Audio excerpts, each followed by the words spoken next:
आपको कोई नहीं दे सकता, चाहे जिस भी क्षेत्र में हो। अभी पिछले बार प्रोग्राम था 2-4 दिन पहले, मेरी सासू माँ आई थी। मैं जब बिजनेस की शुरुआत की, मैं इसलिए बता रही हूँ क्योंकि ये घटना आप लोग के साथ भी घटेगी। मेरी यहाँ पे कुछ बहनें हैं, क्योंकि मेरी माता जी बोलती थी कि पता नहीं कहाँ से हमारी बहू पगला गई। सबकी बहू आंगनबाड़ी की नौकरी कर रही है, शिक्षा मित्र में पढ़ाई करके नौकरी कर रही है, ये घर घर जाके नमक तेल हल्दी मसाला बेच रही। मैं एक ही बात उस टाइम बोली थी कि कोई बात नहीं, क्योंकि मुझे पता है जब आप असफल होते हैं ना तो जिसको रास्ता भी चलने नहीं आता वो भी बोलता है, यस ना। और जिस दिन सफलता आती है ना, अच्छे अच्छे लोगों की बोलती बंद करवा देती है। अब जब आप सफल नहीं है तो केवल एक काम करना है, मुस्कुरा के सुनते रहना है, जवाब नहीं देना है। क्योंकि जवाब देने लायक बनिए तभी जवाब दीजिए। जब तक जवाब देने लायक नहीं बने हैं तब तक आपको समाज का, परिवार का, सबका ताना सुनना पड़ेगा। सुनने के लिए तैयार हैं? सारे लोग तैयार हैं?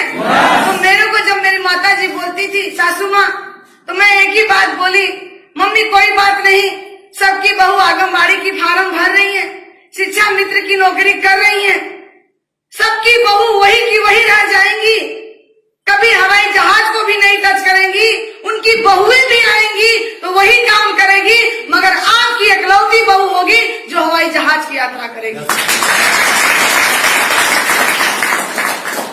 तो उस टाइम विश्वास नहीं होता, क्योंकि घर वालों को भी गलती नहीं है, ना मेरी माता जी की गलती है, क्योंकि जो जिस परिवेश में है उसको वही पता है। हमारे गार्जियन जो होते हैं ना वो अपने जगह सही होते हैं, क्योंकि हर माँ बाप का सपना होता है बच्चा मेरा नौकरी करे, पैसा कमाए, मान सम्मान बढ़े, कोई कहे कि हाँ इनका बेटा ये है, इनकी बहू ये है। लेकिन एक चीज बता दूं, जिनकी भी बहुएं घर की नौकरी में खराब नहीं बोलती, लेकिन एक चीज था कि नौकर नहीं बनेंगे, मालिक बनेंगे, जितना उनका तनख्वाह है उतना सरकार को इनकम टैक्स देंगे। तो मगर आप अपने आप को जिस दिन प्रूव कर दिए, किसी को भरोसा दिलाने की जरूरत नहीं है, क्योंकि आज तक हम जहां तक पहुंचे हैं ना, और जिस भी कंडीशन में है, इसकी वजह कौन है? स्वयं है।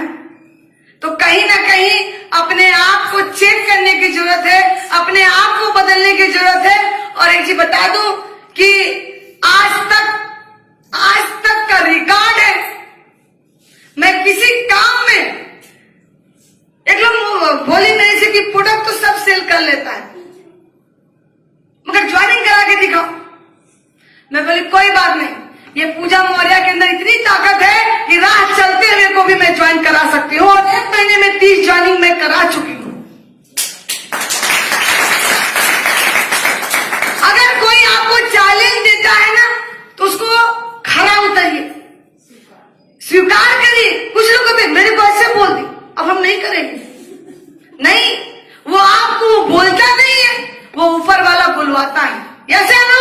अगर राम भगवान को वनवास होने वाला था नहीं, सब बढ़िया था, सुबह राज्याभिषेक होने वाला था, लेकिन वहां पे जो घटना घटने वाली थी ना, तो किसके जुबान पे, कैकेयी के जुबान पे सरस्वती माता आके बस गई और उनके मुख से 3 वर मांग ली, क्योंकि वो घटना लिखी थी कि वो वनवास जाए, रावण का संहार करे। तो जो होता है सब अच्छे के लिए होता है। अगर हम उसमें नेगेटिव ढूंढेंगे तो असफल हो जाएंगे, अगर पॉजिटिव ढूंढेंगे तो सफल बन जाएंगे। हम लोग गलतियां क्या करते हैं, अगर कोई कुछ बोल देता है ना तो मुंह फुला लेते। अब नहीं बैठेंगे मीटिंग में, सूरज सर बहुत डांटे है या नहीं, लेकिन आज वो डांटे तो वो डांटे नहीं, कहीं न कहीं परमात्मा आपसे वो काम करवाना चाहता है। ये चीज मान के चलिए कि जिसके जीवन में जितना बड़ा संघर्ष, जिसके जीवन में जितनी बड़ी तकलीफ, उसके जीवन में उतनी ही बड़ी खुशियां भी आती हैं। क्योंकि आज बहुत सारे लोग बोलते हैं ना, बहुत सारे लोग बोलते हैं कि मेरे से नहीं होगा। हमारी ही टीम में कुछ ऐसी हैं महिलाएं, बोलती है कैसे आप कर ली, तो मैं एक ही चीज बोलती हूँ, वो बोली कैसे आप कर ली, जिस टाइम मैं बिजनेस का शुरुआत की थी मन से, ज्वाइनिंग से